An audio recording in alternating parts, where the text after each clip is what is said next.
जय हिंद। नमस्कार सभी लोगों को। तो देखिए, आज हम अम्ल, क्षारक और लवण जो कि क्लास 10th का चैप्टर है, इसका आज लेक्चर नंबर 4 पढ़ने वाले हैं। और आज हम इसमें पढ़ेंगे कि अम्ल और क्षारक में क्या क्या समानताएं देखने को मिलती हैं, पीएच क्या होता है। पीएच, अम्ल का पीएच जैसे नींबू का पीएच बताया जाता है 2.2 होता है। जो जमीन का पीएच कहते हैं कि मिट्टी का पीएच बिगड़ गया इसलिए फसल की उपज अच्छी नहीं हो रही है। इन सब के बारे में आज हम डिस्कस करेंगे कि पीएच क्या होता है, पेट में पीएच कम हो जाता है या मुंह में पीएच कम हो जाता है तो दांत में सड़न होने लगता है, ये कैसे होता है। ये सारी चीज़ों के बारे में आज हम इस लेक्चर में डिस्कस करेंगे। देखिए, हम पीछे 3 लेक्चर इस चैप्टर का पढ़ चुके हैं, जिसमें हम बता चुके हैं अम्ल क्या होता है, क्षारक क्या होता है, लवण क्या होता है। फिर बताए थे कि अम्ल, क्षारक और लवण के रासायनिक गुणधर्म के बारे में, अम्ल क्षारक के रासायनिक गुणधर्म के बारे में कि क्या क्या अम्ल और क्षारक के रासायनिक गुणधर्म होते हैं, कैसे कैसे अभिक्रिया करते हैं, इन सभी चीज़ों के बारे में हम बता चुके हैं। अब आज हम इस लेक्चर में पढ़ेंगे अम्ल और क्षारक में क्या क्या समानताएं हमको देखने को मिलती हैं, क्या क्या इन दोनों में चीज़ें सेम है। तो देखिए, अम्ल जो होते हैं, हम क्या बताए थे बाबू, अम्ल क्या होते हैं? अम्ल वे पदार्थ हैं जो पानी में घुलकर, जल में घुल करके हाइड्रोजन आयन देते हैं, H+ आयन देते हैं। हम अम्ल के बारे में बताए थे। और क्षार के बारे में बताए थे कि क्षारक वे पदार्थ हैं जो जल में घुल करके OH- यानी कि हाइड्रोक्साइड आयन देते हैं। तो इन दोनों की परिभाषा हम बताए थे कि अम्ल जल में घुलेगा तो हाइड्रोजन आयन और क्षारक जल में घुलेगा तो हाइड्रोक्साइड आयन। ये हम इन अम्ल और क्षारक की पहचान के बारे में बताए थे। लेकिन अब आप कहेंगे कि देखिए, जो भी चीज जिसमें, जैसे हम कह रहे हैं कि HCl क्या है, HCl, तो आप कहेंगे अम्ल। हम कहेंगे क्यों, तो आप कहेंगे देखिए, जल में घुलेगा H+Cl- आयन देगा, H+Cl- आयन देगा। वैसे ही हम पूछिए कि H2SO4 यानी कि सल्फ्यूरिक एसिड क्या है बाबू, H2SO4, ये क्या है? तो ये क्या है? अम्ल है। आप कैसे कह दिए अम्ल है? क्योंकि इसमें हाइड्रोजन है, इसको पानी में घोलेंगे किस में टूट जाएगा, H+ और SO4 -2 में टूट जाएगा। H+, इसमें बनता है, तो मतलब ये अपने आयनों में टूट जाएगा, जिसमें से एक आयन हाइड्रोजन आयन होगा, तो इसलिए इसको हम अम्ल कहेंगे। जल में घुल करके ये हाइड्रोजन आयन दे रहा है, इसलिए अम्ल है। अब हम कहें कि बाबू देखो, C6H12O6 ये क्या है? ये अम्ल है कि क्षारक है? ये क्या है? ये अम्ल है कि क्षारक है? आप फट से इसमें हाइड्रोजन देखेंगे, कहेंगे अम्ल है। लेकिन बाबू देखो, हर वो पदार्थ जिसमें हाइड्रोजन दिखता है वो अम्ल नहीं होता है। क्या नहीं होता है? अम्ल नहीं होता है। हर वो इंसान जो जैसा दिखता है वैसा होता नहीं है। हाथी के दांत दिखाने के कुछ और, खाने के कुछ और होते हैं। वैसे ही अम्ल में देखिए, अम्ल में हर जगह हाइड्रोजन होता है, लेकिन वे सभी पदार्थ जिनमें हाइड्रोजन होता है वे अम्ल नहीं होते। उसमें से कुछ ही पदार्थ अम्ल होते हैं जो कि जल में घुल करके हाइड्रोजन आयन देते हैं। अगर इस ग्लूकोज को पानी में घोलेंगे, हाइड्रोजन आयन नहीं देगा, ऐसे ग्लूकोज घुल जाएगा पानी में, C6H12O6 ही फैला रहेगा, इसमें हाइड्रोजन अलग नहीं होगा, हाइड्रोजन आयन नहीं मिलेगा। तो बाबू, अम्ल और हाइड्रोजन युक्त यौगिक में क्या अंतर है? हाइड्रोजन युक्त अम्ल जो होते हैं हाइड्रोजन युक्त ही होते हैं, मतलब उसमें हाइड्रोजन होता है, लेकिन ऐसे सभी यौगिक जिनमें हाइड्रोजन होता है वो अम्ल नहीं होते। क्यों? क्योंकि वो जल में घुल करके हाइड्रोजन आयन नहीं देते। सभी चीजें जल में घुल करके हाइड्रोजन आयन नहीं देती। जैसे कि ग्लूकोज हो गया, ये HCl है, ये जल में घुल करके हाइड्रोजन आयन अलग कर देगा। ये हाइड्रोजन जो है, ये यौगिक जो है हाइड्रोजन से बहुत प्यार करता है, कहता है हम तुमसे अलग नहीं होंगे। समझ में आया? तो ये क्या है? ये जो है ये अम्ल नहीं है, और HCl जो है अम्ल है। तो हम यहाँ पे पहला अम्ल में क्या लिखे हैं, हाइड्रोजन युक्त सभी यौगिक अम्ल नहीं होते। वे यौगिक जो जल में घुल करके हाइड्रोजन आयन या हाइड्रोनियम आयन देते हैं। हाइड्रोनियम आयन क्या होता है अभी बताते हैं। हाइड्रोजन आयन या हाइड्रोनियम आयन मुक्त करते हैं, अम्ल कहलाते हैं। मतलब कि HCl जो है जल में घुलेगा, पानी में इसको घोलेंगे, जैसे चीनी पानी का रस बनाते हैं ना, वैसे HCl को अगर 2 बूंद पानी में डालेंगे तो HCl पानी में घुल करके H+ और Cl- में टूट जाएगा। ऐसे ग्लूकोज जैसे कि चीनी हो गया, चीनी में सुक्रोज होता है, तो वही, तो जब ग्लूकोज को पानी में घोला जाता है तो ग्लूकोज टूटता नहीं है, ग्लूकोज टूटता नहीं है। ये अम्ल जो है बेचारे टूट के बिखर जाते हैं सब। समझ में आया? अम्ल क्या करते हैं? टूट के बिखर जाते हैं सब। समझ में आया। लेकिन ये जो ग्लूकोज है ये टूट के बिखरता नहीं है, मजबूत है, ये पत्थर दिल है, ये जो है एकदम पिघल जाता है, तन में नहीं कोई मुस्कुराएगा पिघल जाएगा, टूट जाएगा। तो वही अम्ल जो है क्या होता है, अपने आयनों में टूट जाता है, जबकि ग्लूकोज जो है अपने आयनों में नहीं टूटता, इसलिए ये अम्ल की तरह व्यवहार नहीं करता। समझ में आया। तो अम्ल की तरह व्यवहार कौन करेगा, जिसमें एक तो हाइड्रोजन होगा तभी तो हाइड्रोजन आयन देगा। अम्ल क्या होते हैं, जो हाइड्रोजन आयन देते हैं, तो हाइड्रोजन होना चाहिए हाइड्रोजन आयन देने के लिए। और हाइड्रोजन आयन दे जल में घुल करके, ऐसा नहीं है कि जल में घुल करके सुगा के रह जाए, हाइड्रोजन यौगिक के साथ ही रह जाए। तो यौगिक के साथ रह जाएगा तो वो क्या होगा, अम्ल नहीं होगा। जैसे कि ग्लूकोज हो गया, ये ग्लूकोज जो है जल में घुल करके टूटता नहीं है, ये उदासीन होता है। क्या होता है बाबू, उदासीन होता है, ना तो अम्ल होता है ना ही क्षारक होता है। अब देखिए, अब जल में जब अम्ल घुलते हैं, अम्लों को जब जल में घुला जाता है तो हाइड्रोजन आयन देते हैं, लेकिन बाबू हाइड्रोजन आयन मुक्त अवस्था में नहीं रहता है, अकेले अकेले हाइड्रोजन आयन नहीं रहता है, बेचारा किसी न किसी को खोजता रहता है, जैसे आप खोजते रहते हैं। समझ में आया। तो हाइड्रोजन आयन भी वैसे ही क्या है, ऐसे खोजता रहता है किसी को, तो किसी न किसी को खोजता रहता है। तो हाइड्रोजन आयन जा करके जल के अणु से बंध जाता है, जल के अणु से मिल जाता है। देखिए पहले ही से डबल था, लेकिन इसको हाइड्रोजन आयन को धोखा दिया जा रहा है। देखो हाइड्रोजन ऑक्सीजन साथे रह रहे थे, लेकिन है तीसरका जाके प्रपोज किया H2O को, और इस हाइड्रोजन का भी प्रपोजल एक्सेप्ट कर लिया गया। ऐसे ही आपके साथ होता है, आप समझते नहीं हैं। और वही जब गला दबा के मारती हैं, पहाड़ से ढकेल के मारती हैं, तब समझ में आता है।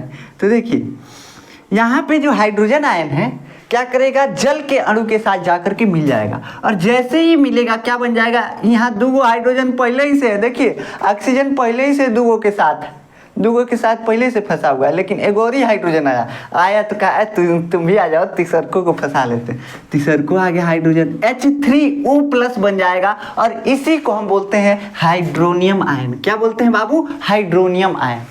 तो जो अम्ल होते हैं वो जल में घुल करके हाइड्रोजन आयन मुक्त करते हैं, लेकिन ये हाइड्रोजन बहुत क्या है, बहुत खचरा है। क्या होता है, हाइड्रोजन आयन जो है जल के साथ जुड़ जाता है और जुड़ करके H3O+ बना देता है, यानी हाइड्रोनियम आयन बना देता है। ठीक, तो ऐसे आपको याद रखना है।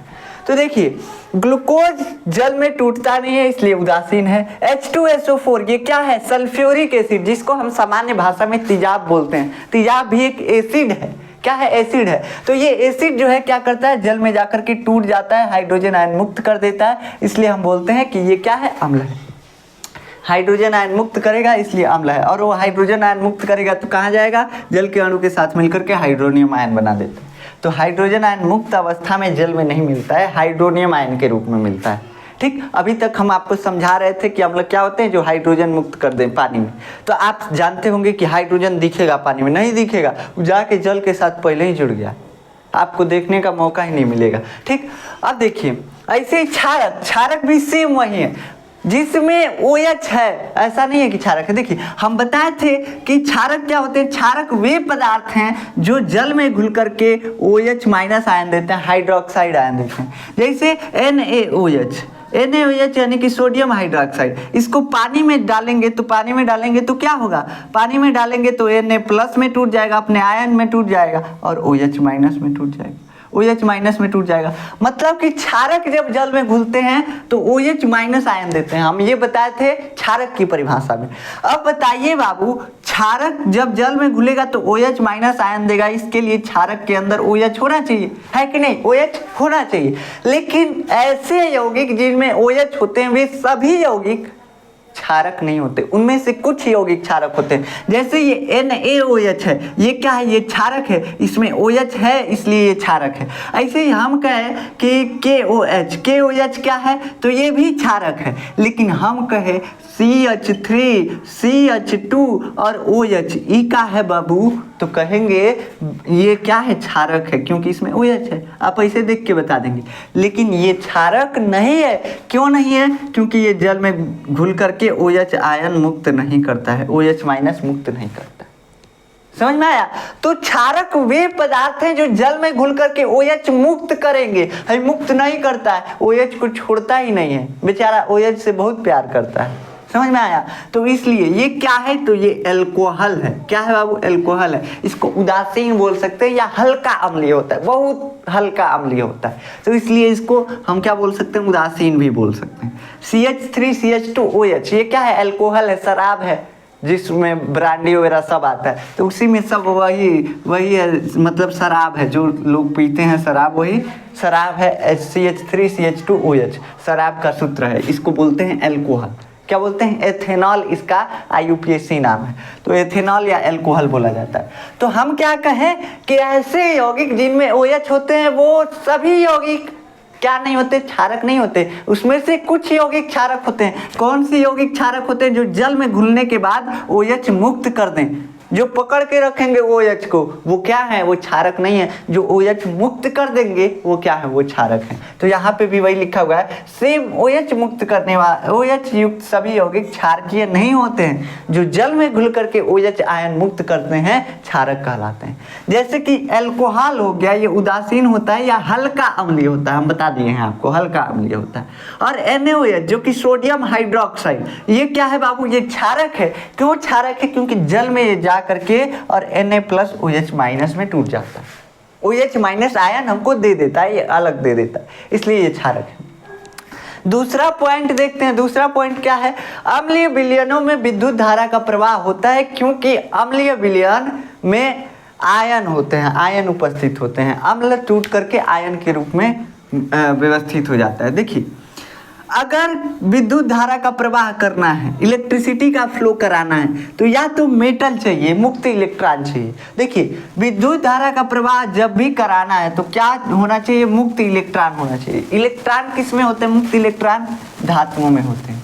तो जैसे हम कापर का तार यूज करते हैं अपने घरों में वायरिंग के लिए, तो उसमें मुक्त इलेक्ट्रॉन होते हैं। तो इलेक्ट्रॉन दौड़ के विद्युत धारा बना देते हैं। सब क्या होता है, इलेक्ट्रॉन दौड़ेंगे, सब विद्युत धारा बन जाएगा।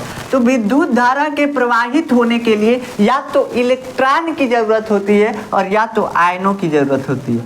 अब अम्ल क्या होते हैं, अम्ल जैसे HCl H+Cl- में टूट गया, H+Cl- में टूट गया, H+Cl- में टूट गया। अब ये आयन इधर उधर गति करके, इधर उधर दौड़ करके इलेक्ट्रॉन का काम यहाँ पे करते हैं और ये विद्युत धारा का प्रवाह कराने लगते हैं। अगर हम इसमें देखिए क्या होता है, जैसे हम एक बीकर में क्या ले लेते हैं, अम्ल ले लेते हैं। एक बीकर में अम्ल ले लेते हैं। अम्ल का मतलब मान लीजिए हम नींबू का रस ले सकते हैं, HCl ले सकते हैं। HCl सबसे बढ़िया है, HCl समझने में आसान रहेगा। तो मान लेते हैं इसमें हम HCl का विलयन बना लेते हैं, पानी में थोड़ा सा HCl मिला लेते हैं, वही HCl का विलयन होता है। तो HCl क्या करेगा, H+Cl- में टूट जाएगा, H+Cl- में टूट जाएगा। अभी कई लोग कहेंगे गुरुजी आप अभी बोले हैं कि H+ मुक्त अवस्था में नहीं होता। बाबू, मुक्त अवस्था में नहीं होता तो H3O+ के रूप में होता है ना। और हमको क्या चाहिए, विद्युत प्रवाहित करने के लिए, इलेक्ट्रिसिटी फ्लो कराने के लिए क्या चाहिए होता है, आयन चाहिए होता है। ये भी तो आयन ही है ना, इस पे चार्ज है, चार्ज है मतलब आयन है। तो सिंपल भाषा में यहाँ पे H+ लिख रहे हैं तो कोई दिक्कत नहीं। तो समझिए, इस बात को समझिए कि विद्युत धारा को प्रवाहित होने के लिए या तो इलेक्ट्रॉन चाहिए होता है या तो आयन्स चाहिए होते हैं। तो यहाँ पे H+ आयन है और Cl- आयन है, दोनों तरह के आयन उपस्थित हैं। अगर हम इसमें एक रॉड इधर से डालते हैं, ब्लैक मार्कर से हम बनाते हैं थोड़ा सा, देखिए एक रॉड यहाँ से डालते हैं और एक रॉड यहाँ पे ऐसे रॉड लगा देते हैं। हम एक बैटरी भी लगाते हैं, बैटरी का सिंबल आप पढ़ेंगे फिजिक्स में। एक बैटरी लगाते हैं और यहाँ पे एक स्विच लगा देते हैं और यहाँ से ऐसे तार ले जाके यहाँ पे जोड़ देते हैं। फिर यहाँ से तार ले जाके एक बल्ब यहाँ पे लगा देते हैं, बल्ब लगा देते हैं। आपको पता है कि जब तक दोनों तार सटेगा नहीं तब तक बल्ब नहीं जलेगा, क्योंकि सर्किट पूरा होना चाहिए, कंप्लीट होना चाहिए। हम ला के यहाँ पे इस तार को इस इलेक्ट्रोड से जोड़ दी। जैसे इस इलेक्ट्रोड से जोड़े हम देखे बल्ब जलने लगा, बल्ब जलने लगा। क्या हुआ बाबू, बल्ब जलने लगा। ऐसा क्यों हुआ, देखिए बीच में सर्किट ब्रेक है। देखिए यहाँ पे तार है, यहाँ पे तार है, दोनों तार अलगे अलगे है। जब तक दोनों जुड़ाएगा नहीं तब तक जलेगा बल्ब, नहीं जलेगा। लेकिन यहाँ पे बल्ब जल रहा है। क्यों जल रहा है, सर्किट इनकम्प्लीट होने के बावजूद भी क्यों जल रहा है, क्योंकि ये जो अम्लीय विलयन है इसमें H+ और क्या है, Cl- है, H+Cl- है। और यही क्या कर रहे हैं, यही इस बीच में इलेक्ट्रॉन का काम करके सर्किट को कंप्लीट कर दें।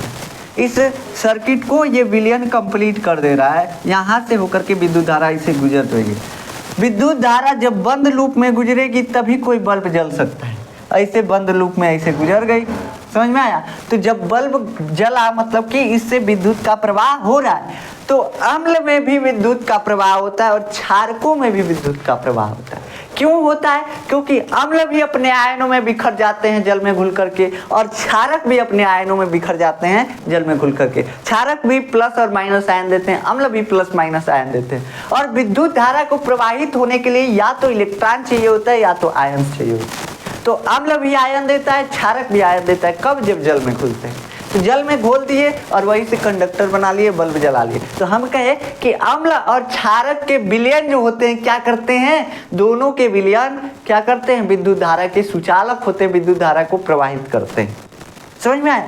तो ऐसे यहाँ पे दूसरा पॉइंट हमारा कंप्लीट हो गया दोनों का। क्यों सर्किट कंप्लीट कर रहे हैं? क्योंकि इसमें आयंस हैं और आयंस विद्युत धारा का चालन करते हैं, विद्युत धारा को प्रवाहित करते हैं। ठीक। अब अगला पॉइंट है अम्ल स्वाद में खट्टे होते हैं। ये तो हम पहले ही बताए थे। अम्ल स्वाद में खट्टे होते हैं और संक्षारक प्रवृत्ति के होते हैं। संक्षारक प्रवृत्ति के होने का मतलब है कि किसी भी धातु को गला सकते हैं, किसी धातु को गला सकते हैं अपने अंदर। मान लीजिए चमड़े पे गिर गए, चमड़ा जल जाएगा, उत्तक जल जाएगा, कोशिका जल जाएगा। हाइड्रोक्लोरिक एसिड अगर चमड़े पे गिर गया तो चमड़ा जल जाएगा हमारा। समझ में आया? ऐसे बैटरी का पानी अगर पहले आता था तेजाब, जिसको H2SO4 बोलते हैं, तो अगर वो चमड़े पे गिर जाए तो चमड़ा जल जाता था। आप देखे होंगे एसिड अटैक पहले होता था, तो एसिड अटैक में क्या होता था? चेहरा ही जल जाता था। क्यों? क्योंकि एसिड जो है संक्षारकीय प्रवृत्ति का होता है, जलाने वाले प्रवृत्ति का होता है। संक्षारकीय प्रवृत्ति का मतलब कि उत्तकों या कोशिकाओं को जला सकता है, अपने अंदर किसी धातु को गला सकता है, इतना ताकत होता है एसिड के अंदर। तो वही प्रवृत्ति उसकी क्या कहलाती है? संक्षारकीय प्रवृत्ति। क्या कहलाती है? संक्षारकीय प्रवृत्ति। तो देखिए बाबू, जो अम्ल होते हैं ये संक्षार प्रवृत्ति के होते हैं और खट्टे होते हैं। और क्षारक क्या होते हैं? क्षारक भी संक्षार के प्रकृति के होते हैं और ये प्रायः स्पर्श करने पर साबुन जैसे दिखते हैं। साबुन भी एक क्षारक ही है।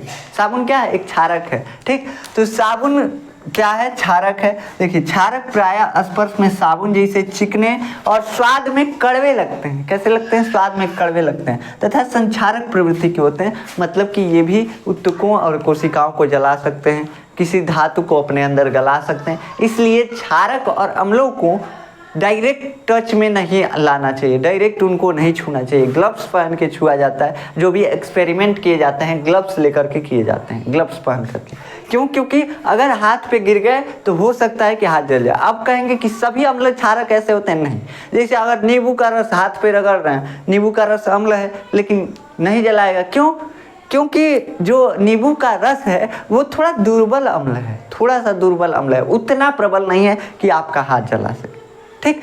वैसे ही क्षारक में साबुन हो गया। साबुन हाथ धोता है, मैल को काटता है। क्या करता है? मैल को काटता है। वो क्या है? संक्षारकीय प्रवृत्ति तो है। तो देखिए ये जो है ये क्षारक और अम्लों में समानताएं होंगी। अगला हमारा है अम्ल एवं क्षारकों का तनुकरण। तनुकरण का मतलब क्या होता है? तनुकरण का मतलब पनिगस करना। पनिगस करना का मतलब जैसे देखिए अगर चीनी का चाशनी बना रहे हैं, गाढ़ा होगा और उसका तनुकरण कर दिए, उसमें खूब ढेर पानी मिला दिए, क्या बन जाएगा? शरबत बन जाएगा, है कि नहीं? मान लीजिए एक जग चीनी का चाशनी बनाए हैं, एक जग, और उसमें एक बाल्टी पानी उड़ेल दिए, तो क्या हो जाएगा? वो चाशनी से शरबत बन जाएगा, रस बन जाएगा। सब कोई एक एक गिलास पी लेगा। उसमें नींबू मिला दीजिए तो और अच्छा शरबत बन जाएगा, है कि नहीं? तो मतलब कि तनुकरण उसका कर दिए। क्या कर दिए? उस विलयन का तनुकरण कर दिए। चाशनी था पहले, उसको शरबत बना दिए, तनुकरण कर दिए। तनुकरण का मतलब होता है पतला करना। क्या होता है बाबू? पतला करना। तो वैसे ही अम्लों और क्षारकों के विलयनों के अम्लों और क्षारकों को तनुकरण किया जाता है, तनुकृत किया जाता है। तनुकरण का मतलब पतला करना।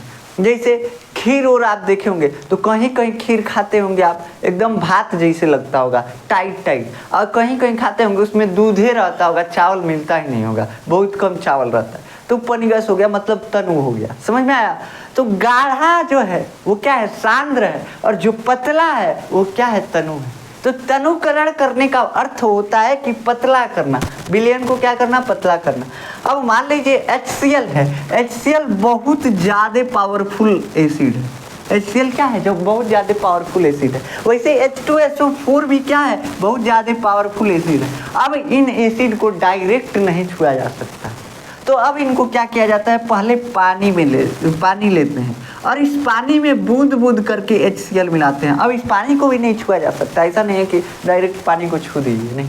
मतलब इसकी ताकत को कम करने के लिए, इसकी क्षमता को कम करने के लिए, एसिड के प्रभाव को कम करने के लिए क्या किया जाता है? इनको तनुकृत किया जाता है, या क्षारकों के प्रभाव को कम करने के लिए भी तनुकृत किया जाता है। समझ में आया? तनुकृत करने का मतलब पतला करना। तो अगर एसिड का प्रभाव कम करना है तो क्या कीजिए? पहले पानी लीजिए, उसमें बूंद बूंद करके एसिड मिलाइए और उस पानी को हमेशा हिलाते रहिए। ऐसा क्यों करते हैं? देखिए, हम तो चाहें तो एसिड में ही पानी उड़ेल दें, जैसे चीनी के चाशनी में एक बाल्टी पानी उड़ेल दिए, वैसे इसमें भी क्या करें? एसिड लें थोड़ा सा और उसमें पानी मिला दें, ऐसे हो सकता है। लेकिन ऐसा नहीं करते हैं। हम क्या करते हैं? पहले पानी लेते हैं और उसमें बूंद बूंद करके एसिड मिलाते हैं और पानी को हिलाते भी रहते हैं। ऐसा क्यों? देखिए, अगर हम डायरेक्ट एसिड में एक ही बार पानी उड़ेल देंगे तो यह प्रक्रिया क्या होती है? बहुत ज़्यादा ऊष्माक्षेपी होती है। ऐसे बूंद बूंद करके भी मिलाते हैं ना तो ये पानी गर्म हो जाता है, एकदम गर्म हो जाता है और हिलाना पड़ता है ताकि जो टेम्परेचर है वो डिस्ट्रीब्यूट हो सके। तो जो पानी में एसिड मिलाने की प्रक्रिया है या बेस मिलाने की प्रक्रिया है, बहुत ज़्यादा ऊष्माक्षेपी होती है। यह प्रक्रिया करने पर बीकर बहुत ज़्यादा गर्म हो जाएगा। जिस बर्तन में आप ये प्रक्रिया परफॉर्म करेंगे, जिस बर्तन में आप ये एक्सपेरिमेंट परफॉर्म करेंगे, वो बर्तन बहुत ज़्यादा गर्म हो जाता है, एक्सट्रीमली हीट हो जाता है। तो इसलिए हीट ना हो, धीरे धीरे हीट निकलता रहे और हमारा एक्सपेरिमेंट भी होता रहे, इसलिए हम धीरे धीरे उसमें एसिड मिलाते हैं ताकि धीरे धीरे हीट बनेगा, धीरे धीरे निकलता रहेगा, बनता रहेगा, निकलता रहेगा। एक ही बार मिलाएंगे, एक ही बार हीट बनेगा, निकल नहीं पाएगा, बीकर होकर सब टूट जाएगा, एक्सपेरिमेंट फेल हो जाएगा, है कि नहीं? तो इसके लिए हम क्या करते हैं? हम अम्ल और क्षारकों को तनुकृत तो करते हैं, लेकिन हम अम्ल में पानी ना मिला करके, क्षार में पानी ना मिला करके हम क्या करते हैं? पहले पानी लेते हैं और उसमें बूंद बूंद करके क्या मिलाते हैं? अम्ल मिलाते हैं या क्षारक मिलाते हैं, और साथ ही साथ पानी को हिलाते भी रहते हैं ताकि टेम्परेचर डिस्ट्रीब्यूट होता रहे और अम्ल और क्षारक अच्छे से मिलते रहें पानी में। तो यहाँ पे वही लिखा हुआ है कि अम्ल एवं क्षारकों में विलायक, विलायक मतलब पानी, विलायक मतलब पानी, तो अम्ल एवं क्षारकों में विलायक मिलाकर उनकी सांद्रता को कम करना, मतलब गाढ़ापन को कम करना, प्रभाव को कम करना, क्या कहलाता है? तनुकरण कहलाता है। क्या कहलाता है बाबू? तनुकरण कहलाता है। अम्ल एवं क्षारकों को जल में बूंद बूंद करके जल को हिलाते हुए मिलाया जाता है, मतलब हमेशा पानी को हिलाते रहेंगे, उसमें बूंद बूंद करके एसिड या बेस मिलाते रहेंगे, क्योंकि यह प्रक्रिया अत्यंत ऊष्माक्षेपी होती है। ऊष्माक्षेपी का मतलब यह प्रक्रिया करने पे बीकर बहुत तेज गर्म होगा, तो गर्म ना हो इसके लिए क्या करते हैं? धीरे धीरे मिलाते हैं। अम्ल और क्षारकों के विलयन की प्रबलता, प्रबलता क्या होती है? मतलब कोई अम्ल कितना ज़्यादा मतलब वो H+ आयन मुक्त करता है, ये अम्ल की प्रबलता होता है। प्रबलता का मतलब अम्ल की क्षमता, क्षमता समझते हैं? क्षमता मतलब प्रबलता, वही प्रबलता आप समझते ही होंगे। तो देखिए, अम्ल की या क्षारकों की प्रबलता क्या होती है? प्रबलता का अर्थ होता है किसी विलयन में अम्ल एवं क्षारकों के विलयन की प्रबलता यहाँ पे लिखा हुआ है। तो किसी विलयन में अगर H+ की सांद्रता बहुत ज़्यादा है तो कहेंगे इस विलयन की प्रबलता ज़्यादा है। मान लीजिए हम कहते हैं, मान लीजिए बाबू हम कहते हैं एक बीकर में हम लिए हैं क्या? एक बीकर में हम HCl लिए हैं, HCl। तो HCl 10 गो HCl लिए हैं, 10 गो HCl लिए हैं। 1 लीटर पानी में 10 अणु HCl लिए हैं। अणु का मतलब कि HCl का 10 अणु लिए हैं, ठीक। तो 10 अणु टूट करके 10 गो H+ बनाएगा, 10 गो H+ बनाएगा और 10 गो Cl- भी बनाएगा, 10 गो Cl- भी बनाएगा, Cl- भी बनाएगा। लेकिन हम कहते हैं कि H+ जो होता है ये क्या करता है? अम्ल के बारे में बताता है, मतलब कि ये अम्ल की प्रबलता भी बताएगा। फिर हम दूसरा बीकर लेते हैं और इस दूसरे बीकर में हम क्या करते हैं? H2SO4 मिलाते हैं, इसमें पानी ले लेते हैं इस बीकर में भी, और इसमें भी क्या मिलाते हैं? हम 10 अणु H2SO4 का मिलाते हैं। क्या मिलाते हैं, 10 अणु H2SO4 का मिलाते हैं। लेकिन हमको पता है कि H2SO4 जब टूटेगा पानी में तो 2 H प्लस बनाता है, 1 H2SO4 टूटता है, 2 H प्लस अणु बनाता है और 1 SO4 माइनस अणु बनाता है। समझ में आया? आयन कितना बन रहा है, H2SO4 के टूटने से, एक अणु के टूटने से 2 H प्लस बन रहा है। यहाँ पे HCl के एक अणु के टूटने से एक ही H प्लस बन रहा है। ठीक, तो यहाँ पे 10 को अगर H2SO4 टूटेगा तो 20 को क्या बनेगा, H प्लस बनेगा और 10 को SO4 माइनस बनेगा, SO4 माइनस बनेगा। और हम कहे हैं कि H प्लस की सांद्रता मतलब जितना ज़्यादा H प्लस होगा, यहाँ पे भी 1 लीटर पानी लिए हैं, यहाँ पे भी 1 लीटर पानी लिए हैं।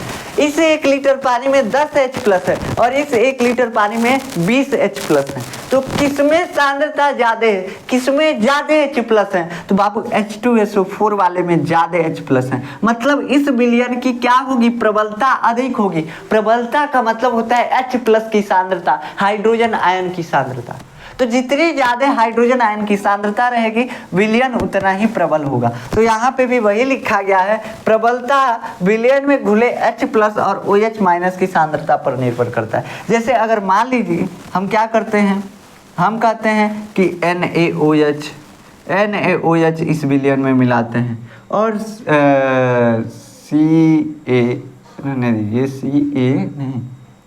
कहते हैं हम कि KOH इसमें मिलाते हैं, 10 KOH मिलाते हैं, KOH मिलाते हैं और यहाँ पे 5 NaOH मिलाते हैं।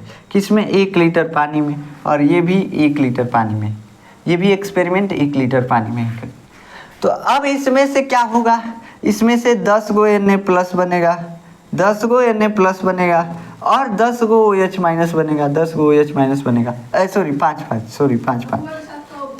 बनेगा। ठीक, 5 Na प्लस बनेगा और 5 OH माइनस बनेगा। क्यों मार्कर नहीं चल रहा है, पसीना लग गया, ठीक इसलिए नहीं चल रहा है। तो 5 OH माइनस यहाँ पे बना है, 5 Na प्लस बना है। यहाँ पे 10 KOH लिए हैं तो K प्लस 10 बनेगा और OH माइनस भी 10 बनेगा। OH माइनस कितना बनेगा, 10 बनेगा। तो इसमें इस 1 लीटर पानी में OH माइनस 5 है, इसमें 10 है। तो किसकी सांद्रता ज़्यादा है, इसमें OH माइनस की इस विलयन में सांद्रता ज़्यादा है। तो OH माइनस की सांद्रता क्या बताता है, OH माइनस की सांद्रता क्षारक की प्रबलता को बताता है। तो ये क्षारकीय विलयन जो है क्या है, प्रबल है। ये क्षारकीय विलयन क्या है, प्रबल विलयन है, प्रबल क्षारकीय विलयन है। तो ये प्रबलता को जांचने का ये फार्मूला होता है। लेकिन बाबू हम तो ये बता दिए कि प्रबलता को ऐसे देखा जाता है किसमें, जिसमें हाइड्रोजन आयन ज़्यादा वो ज़्यादा प्रबल अम्लीय होगा, जिसमें OH माइनस ज़्यादा वो ज़्यादा प्रबल क्या होगा, क्षारकीय होगा। लेकिन जल में घुलने के बाद क्या आप HCl को जल में घोलेंगे तो दिखेगा कि हाइड्रोजन आयन कौन है, गिन पाएंगे नहीं। ये हाइड्रोजन आयन में नहीं दिखता है, ये गायब हो जाता है। तब कैसे पता चलेगा? तब इसके लिए हम जुगाड़ लगाए। क्या जुगाड़ लगाए कि अगर हम एक सार्वत्रिक सूचक बना लेते हैं, हमको पता है कि लिटमस जो है क्या करता है, लिटमस अम्ल के बारे में बताता है, क्षार के बारे में। अम्ल में नीले लिटमस को डुबोएंगे लाल हो जाएगा, तो पता चल जाएगा कि नीला लिटमस लाल हो गया, मतलब कि यह अम्ल है। किसी भी पदार्थ में अगर नीला लिटमस डुबो रहे हैं और लाल हो गया तो क्या हो गया, अम्ल हो गया। जैसे नींबू का पानी ले लीजिए, नींबू का रस, और उसमें नीले लिटमस को डुबाइए, नीला लिटमस तुरंत लाल हो जाएगा, पता चल जाएगा कि ये अम्ल है, नींबू का। तो वैसे ही हम कहें कि ये सूचक का काम कर रहा है लिटमस, वैसे ही हम कहें कि देखो हम एक ऐसा सूचक बनाते हैं जो अलग अलग H प्लस सांद्रताओं पर अलग अलग रंग दिखता है। ये क्यों अपना रंग बदला है, लिटमस पेपर अपना रंग क्यों बदला है, क्योंकि उसमें H प्लस की सांद्रता थी, हाइड्रोजन आयन की सांद्रता थी, हाइड्रोजन आयन था, इसीलिए लिटमस पेपर अपना रंग बदला है। क्योंकि अम्ल था इसलिए हाइड्रोजन आयन था, हाइड्रोजन आयन था इसलिए नीला लिटमस लाल हो गया। हम कहे कि देखो अगर H प्लस की सांद्रता के हिसाब से ये सूचक अपने रंग बदल रहे हैं तो हम इसमें कई तरह के सूचक मिला देते हैं। क्या करते हैं, कई तरह के सूचक मिला देते हैं। कई तरह के सूचक मिलाने से क्या होगा, कई तरह के सूचक मिलाने से हमको अलग अलग H प्लस सांद्रताओं पर अलग अलग रंग मिलेगा, अलग अलग H प्लस सांद्रताओं पर अलग अलग रंग मिलेगा। अब कई तरह के सूचक, जैसे एक तो हो गया लिटमस हो गया, दूसरा मान लीजिए हिबिस्कस, जानते हैं हिबिस्कस, गुड़हल, गुड़हल के पत्ते का रस जो होता है वो भी सूचक का काम करता है, हल्दी भी सूचक का काम करता है, ये सारी चीज़ें सूचक का काम करते हैं। तो मतलब कई चीज़ों से, कई सूचकों को मिला करके एक और हम नया सूचक बनाएं जिसको हम बोलते हैं सार्वत्रिक सूचक, यूनिवर्सल इंडिकेटर्स, जो कि अम्ल और क्षारक की प्रबलता के बारे में भी बताते हैं। तो यह एक लिक्विड है। क्या है सार्वत्रिक सूचक? एक लिक्विड है। या पीएच पेपर भी आता है। पीएच पेपर एक पेपर जैसे होता है पतला पतला, तो वो भी क्या है? सार्वत्रिक सूचक ही है। सार्वत्रिक सूचक मतलब यूनिवर्सल सूचक। ये क्या करेंगे? ये अम्ल और क्षारक की प्रबलता के बारे में बताएंगे कि अम्ल कितना प्रबल है, क्षारक कितना प्रबल है। अलग अलग H+ सांद्रताओं पर अलग अलग कलर देंगे। जितना H+ सांद्रता किसी का होगा उतना मतलब कलर अलग अलग देंगे। देखिए, जो पीएच पेपर होता है, पीएच पेपर पर एक स्केल बना होता है। स्केल कितना बना होता है? स्केल बना होता है एक 0 से शुरू होकर के और 14 तक का स्केल बना होता है। पीएच स्केल एक होता है, तो पीएच स्केल बना होता है 0 से लेकर के और 14 तक, और बीच में क्या होता है? 7 होता है। बीच में क्या होता है? 7 होता है। अब ये जो 0 से 14 तक है, 14 खाने बने होते हैं। इसमें 14 खाने बने होते हैं। इसे हर एक खाने में अलग अलग रंग भरा होता है। हर एक खाने में अलग अलग रंग भरा होता है। क्या होता है? अलग अलग रंग भरा होता है। जब रंग को मिलाएंगे, पीएच पेपर को हम क्या करेंगे? किसी विलयन में डुबाएंगे, अम्ल या क्षारक के विलयन में। मान लीजिए रेड आ गया, बहुत ज़्यादा रेड, और इसमें रेड भरा हुआ है। ये तो 0 वाला खाना हो गया, ये 1 वाला हो गया। तो हम कहेंगे कि इसका पीएच क्या है? 1 है। मतलब ये बहुत ज़्यादा अम्लीय है, बहुत ज़्यादा अम्लीय है। मान लीजिए कोई हम विलयन ले रहे हैं, कोई विलयन ले लिए, और इस विलयन में हम पीएच पेपर को डुबोए। पीएच पेपर को डुबोए, हमको ये पीएच पेपर बहुत ज़्यादा रेड दिखा, बहुत ज़्यादा रेड दिखा, और वो रेड कलर जो है पीएच स्केल पर इस स्थिति पर हमको मैच मिला। इस स्थिति पर वो रेड कलर मैच मिला। हम देखें कि इस स्थिति पर कौन सा नंबर है, तो हम देखें कि 1 है। और ये 1 क्या दर्शाता है? पीएच को दर्शाता है। पीएच को दर्शाता है। क्या दर्शाता है? पीएच को दर्शाता है। अगर पीएच कम है, जितना कम पीएच उतना ज़्यादा अम्लीय विलयन, और जितना ज़्यादा पीएच उतना ज़्यादा क्षारीय विलयन। समझ में आया? जितना कम पीएच उतना ही प्रबल अम्लीय, और जितना ज़्यादा पीएच ज़्यादा हो रहा है मतलब क्षारीयता बढ़ती जा रही है, क्षारकता बढ़ती जा रही है। और पीएच कम हो रहा है मतलब अम्लीयता बढ़ती जा रही है। और पीएच अगर 7 हो गया तो ना तो अम्लीय है ना तो क्षारकीय है। क्या है? ना तो अम्लीय है ना तो क्षारकीय है। और ये ना तो अम्लीय और ना तो क्षारकीय, ये क्या होता है? उदासीन होता है। उदासीन होता है। अब यही जो है, यही क्या कहलाता है? PH scale. देखिए, पीएच स्केल से में 7 से अगर लेफ्ट साइड बढ़ेंगे तो अम्लीयता बढ़ेगी, अम्लीयता बढ़ेगी, अम्लीयता बढ़ेगी। और अगर 7 से आगे जाएंगे तो क्षारीयता बढ़ेगी, क्षारकता बढ़ेगी। क्षारकता लिख सकते हैं, क्षारकता, क्षारकता बढ़ेगी। ठीक, तो ये याद रखिएगा पीएच स्केल, ये हम लिखवा भी हैं और पढ़ा भी दिए। तो सार्वत्रिक सूचक क्या करता है? हाइड्रोजन आयन की अलग अलग सांद्रताओं पर अलग अलग पीएच दिखाता है। अब मान लीजिए कोई और विलयन ले लिए, H2SO4 ले लिए, चाहे कुछ और ले लिए, नींबू का पानी ले लिए, नींबू का पानी। अब ये क्या दिखा रहा है? इसमें डुबोए तो हल्का कम लाली पीएच पेपर जो हुआ, लाल हुआ लेकिन हल्का कम हुआ। तो हम देखें कि ये 2 है, और हल्का लाल कलर हम देखें यहाँ पे कहीं पे मिल रहा है, यहाँ पे कहीं पे। तो हम कहें कि देखो ये 2 से तनी मनी ज़्यादा वाला कलर मिल रहा है, मतलब 2.2 है। मतलब नंबर दिया होता है पीएच स्केल पर, तो हम 2.2 पीएच मापते हैं। किसका? नींबू के रस का पीएच कितना होता है? 2.2 होता है। ठीक, तो ऐसे हम पीएच ज्ञात करते हैं। कैसे? तो सार्वत्रिक सूचक आते हैं, मार्केट में मिलते हैं सार्वत्रिक सूचक, जैसे पीएच पेपर हो गया और सारा इंडिकेटर हो गया। बहुत सारे इंडिकेटर्स आते हैं जो कि अम्ल और क्षारक की प्रबलता को नापते हैं, कितना प्रबल है और कितना दुर्बल है। अगर कम पीएच है मतलब ज़्यादा अम्लीय है, कम पीएच मतलब ज़्यादा अम्लीय, और ज़्यादा पीएच मतलब ज़्यादा क्षारीय। समझ में आया? अब चलिए हम थोड़ा सा आज लेक्चर जो है थोड़ा सा लंबा लेंगे। बस अगला लेक्चर अब बहुत ज़्यादा नहीं है, 5 से 10 मिनट का लेक्चर होने वाला है। और इसके बाद अब क्या पढ़ेंगे? अब हम पढ़ेंगे कि कुछ पदार्थों के पीएच के बारे में पढ़ लेते हैं, और हम क्या पढ़ेंगे? पीएच का दैनिक जीवन में उपयोग क्या होता है। पहले एक हम फार्मूला आपको बताते हैं, जो कि फार्मूला कभी कभार पूछ दिया जाता है एग्जाम में। एक फार्मूला है पीएच का फार्मूला। क्या देता है पीएच का फार्मूला? याद रखिएगा, हमेशा बहुत कम पूछा जाता है। पीएच का फार्मूला होता है -log क्या होता है, माइनस लॉग H प्लस की सांद्रता concentration of H plus base 10। क्या होता है, बेस 10।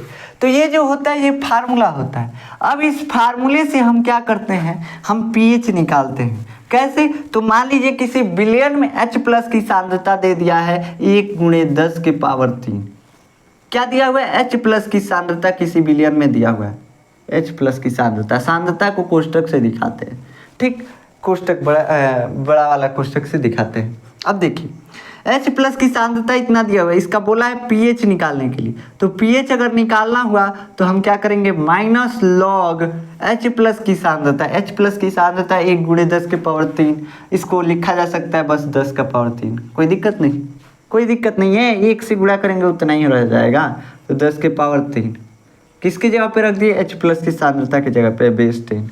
अब देखिए लॉग का नियम है, जो भी चीज़ पावर में होता है वो लॉग के आगे कूद के चलाता है, जो भी चीज़ पावर में होता है वो लॉग के आगे कूद के चला आता है। लॉग का नियम है, लॉग को सॉल्व करने का नियम। ये पावर में है ना, ये कूद के आगे चलाएगा तो -3 हो जाएगा, फिर लॉग और 10 बेस 10।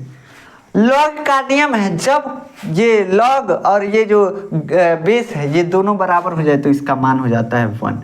क्या हो जाता है, 1।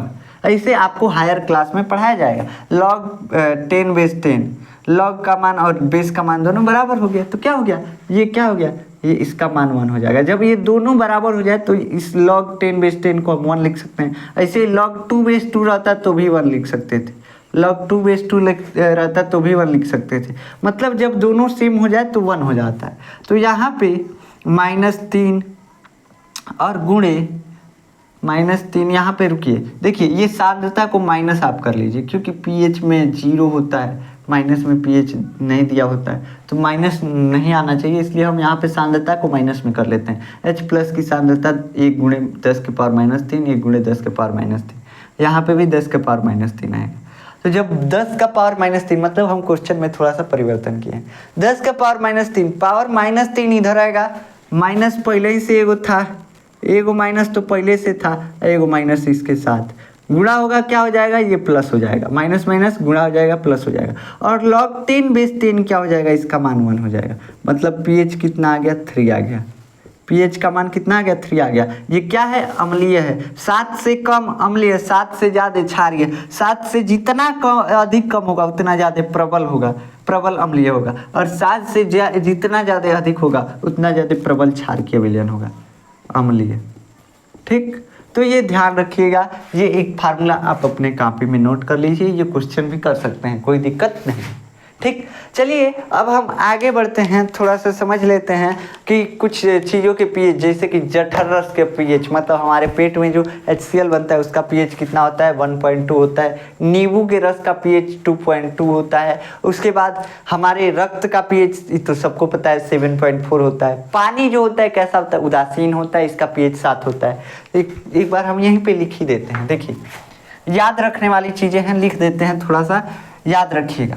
और उसके बाद से हम बता देते हैं pH का महत्व, और वो pH का महत्व आपको लिखना पड़ेगा कॉपी से। देखिए किसका pH लिखवाना है, जठर रस। जठर रस, जठर रस का pH कितना होता है, 1.2 होता है। नींबू के रस का pH, नींबू के रस का pH कितना होता है, 2.2 होता है। और उसके बाद किसका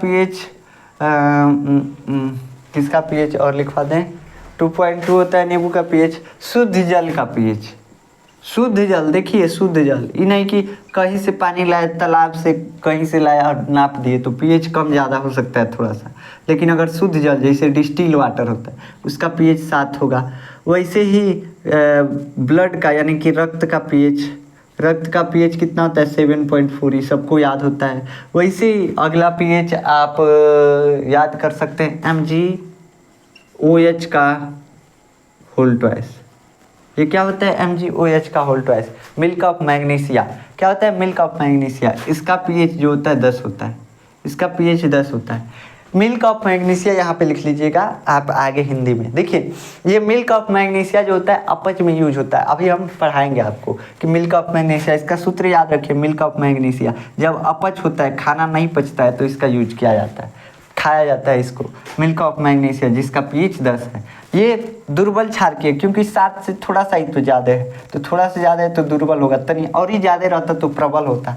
ठीक, तो दुर्बल क्षारकीय है। देखिए 7 से ज़्यादा क्षारकीय बन गया, लेकिन बहुत ज़्यादा अगर है तो प्रबल क्षारकीय, बहुत कम 7 से ज़्यादा है तो दुर्बल क्षारकीय, 7 से 3 गुना अधिक है तो दुर्बल क्षारकीय। ठीक, समझ में आया। ऐसे sodium hydroxide, sodium hydroxide NaOH, ये जो है इसका pH कितना होता है? लगभग 14 होता है। कितना होता है? लगभग 14 होता है। अब ये जो है ये प्रबल क्षारकीय है, क्योंकि 14 लास्ट pH होता है 14, तो लास्ट pH 14 है, मतलब ये प्रबल क्षारकीय। तो इसे याद रखना है आपको, क्षारकीय कैसे होगा, प्रबल क्षारकीय कौन होगा, कौन दुर्बल क्षारकीय होगा। अब देखिए दैनिक जीवन में pH के उपयोग के बारे में हम पढ़ लेते हैं। दैनिक जीवन में pH का उपयोग जो होता है बस इतना ही है कि हमारे शरीर का pH, शरीर का pH लिखवा देते हैं। शरीर का pH, शरीर किस pH के बीच काम करता है? शरीर का pH कितना होता है? 7 से 7.8, मतलब पूरे शरीर को मिला करके 7 से 7.8 के बीच pH होना चाहिए। इससे कम ज़्यादा होगा तो हमारा शरीर अच्छे से काम नहीं कर पाता है। क्या होता है? शरीर हमारा अच्छे से काम नहीं कर पाता है। एक होता है वर्षा का जल, कहते हैं कि वर्षा, अम्लीय वर्षा हो रही है, तो अम्लीय वर्षा कब हो रही है? जब pH जो हो, pH किससे कम हो? pH 5.6 से कम हो, 6 से कम हो तो वर्षा जो होता है वर्षा अम्लीय होगा, अम्लीय होगा। तो अम्लीय वर्षा है, इसको नापने के लिए कैसे पता करेंगे कि वर्षा अम्लीय हो रहा है या सही वर्षा हो रहा है? तो अगर वर्षा के जल का pH 5.6 से कम है तो क्या कहेंगे? वर्षा अम्लीय है। अगर 5.6 है कोई दिक्कत नहीं है, बॉर्डर पे है। अभी 5.7 है तो अम्लीय नहीं है। लेकिन अगर 5.6 से कम आ गया वर्षा के जल का pH तो कहेंगे कि अम्लीय वर्षा हो रही है, जो कि फसलों के लिए नुकसानदेह होती है। तो ये हमारे दैनिक जीवन में pH का महत्व है। क्या? शरीर का pH 7 से 7.8 होना चाहिए। वर्षा के जल का pH कितना होना चाहिए? 5.6 से कम नहीं होना चाहिए, नहीं तो वो वर्षा अम्लीय वर्षा हो जाती है। अगला हमारे जीवन में इसका क्या महत्व है? अच्छी उपज के लिए मिट्टी का pH जांच किया जाता है। पहले मिट्टी का pH देखा जाता है, सही pH है तभी उसमें फसल लगाया जाता है। अगर pH सही नहीं होगा उसमें फसल लगाएंगे, ऐसे ही फसल बर्बाद हो जाएगा। तो किसानों के लिए भी pH का बहुत ज़्यादा महत्व होता है। अपच की स्थिति में हमारे शरीर में pH जो होता है कम हो जाता है, बहुत ज़्यादा कम हो जाता है। कैसे? तो देखिए अपच की स्थिति में क्या होता है? बहुत ज़्यादा हाइड्रोक्लोरिक एसिड हमारे पेट में बनने लगता है।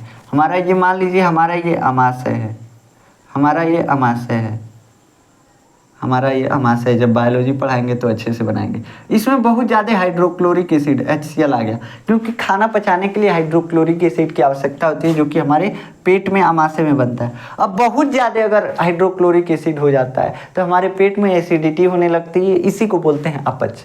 अब ये अपच हो गया तो मतलब हमारे पेट का pH बहुत कम हो गया, pH बहुत कम हो गया, क्योंकि हाइड्रोक्लोरिक एसिड अम्लीय है। अम्लीय होने का मतलब कि इसका pH कम है, तो pH हमारे पेट का कम हो गया। अब pH अगर हम सही कर दें अपने पेट का तो हमारा अपच सही हो जाएगा। तो इसके लिए हम यूज करते हैं मिल्क ऑफ मैग्नीशिया, जो कि एक दुर्बल क्षारक है। ये pH को क्या कर देता है? सही कर देता है, मेंटेन कर देता है। क्या कर देता है? मेंटेन कर देता है। pH जो कम हुआ रहेगा ये बढ़ा देगा। अब ये यहाँ पे हम दुर्बल क्षारक का यूज करते हैं। ये जो मिल्क ऑफ मैग्नीशिया है MgOH यानी मैग्नीशियम हाइड्रोक्साइड, ये दुर्बल क्षारक है। दुर्बल क्षारक का ही यूज क्यों करते हैं? क्योंकि अगर प्रबल क्षारक का यूज करेंगे, पता चला पहले पेट का pH जो था अम्लीय था, एक के बार क्षारकीय हो गया, तो हमारा तभी भी हमको दिक्कत हो सकता है, खाना नहीं पचेगा। तो इसके लिए ज़्यादा क्षारकीय ना हो, क्या हो? जितना अम्लीय चाहिए पेट का pH उतना ही होना चाहिए, 1.2 होना चाहिए, उससे ज़्यादा अम्लीय नहीं होना चाहिए। तो उतना बनाने के लिए हम थोड़ा सा क्या करते हैं? थोड़ा सा छाड़ देते हैं, ताकि क्या हो जाए? पेट का pH सही हो जाए। तो मिल्क ऑफ मैग्नीशिया किस में यूज किया जाता है? अपच की स्थिति में। वैसे ही अगर हमारे मुंह का पीएच 5.5 से कम हो जाए, हमारे मुंह का पीएच कितना होना चाहिए? 5.5 से ऊपर ही होना चाहिए।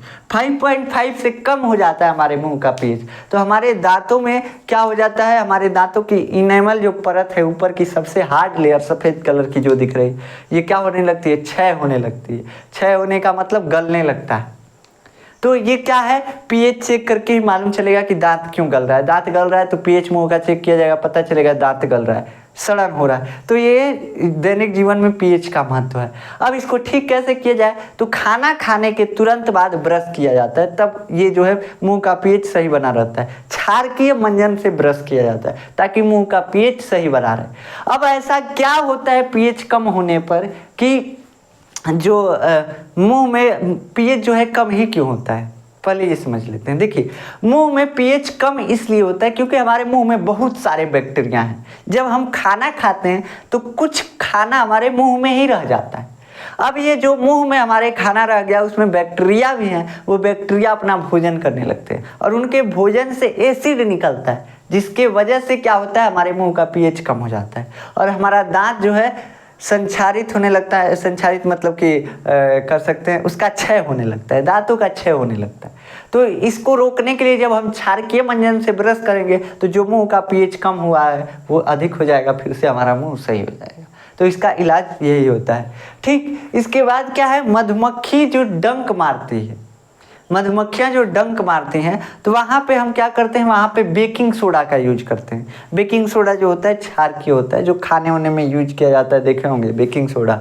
ठीक, तो मधुमक्खी जब हमको डंक मारती है तो मधुमक्खी के डंक में क्या होता है? फार्मिक अम्ल होता है। क्या होता है बाबू? फार्मिक अम्ल होता है।